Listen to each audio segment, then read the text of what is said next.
The state DOGE team is getting down to business here in the Bay Area. Earlier this week, it was Manatee County. Today, auditors with DOGE were in Pinellas County asking questions and reviewing documents in search of what they call excessive spending. Fox 13's Ariel Placencia joins us in our newsroom. Ariel, what can you tell us about this DOGE visit? Well, Haley, the county tells me the conversation with DOGE auditors started around 8:30 this morning. And these discussions were not recorded, the county says, nor were they open to the public. But we're getting an idea of what was discussed thanks to letters sent back and forth between the DOGE team and Pinellas County and some of the spending data that they seem to sort of disagree on.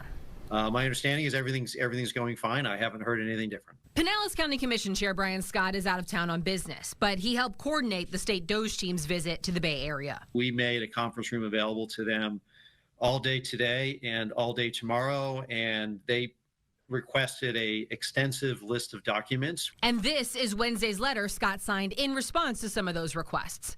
DOGE claims county spending jumped 43% since 2020, but the county says that's not accurate. The increase is actually closer to 37%. We believe that they were looking at adopted budgets and not actual numbers. And when you look at what the actual numbers were, that they had overstated our revenues by 76 million and overstated our expenditures by 81 million. And just on that service there, somebody could easily conclude that we were in deficit spending as well, which is absolutely not the case. The county does acknowledge there was an increase in general fund expenditures of roughly 250 million since 2020. And a big chunk of that money, Scott says, went to the sheriff's office. We had to increase deputy salaries to remain competitive with the surrounding agencies. And it's never the sheriff's goal to be the highest paying agency, but he's got to be in the hunt. Meanwhile, 74 million went towards one-time capital projects and 56 million was spent on roads and bridges. The governor has said the goal of the DOGE team is to cut excessive spending and therefore reduce property tax rates.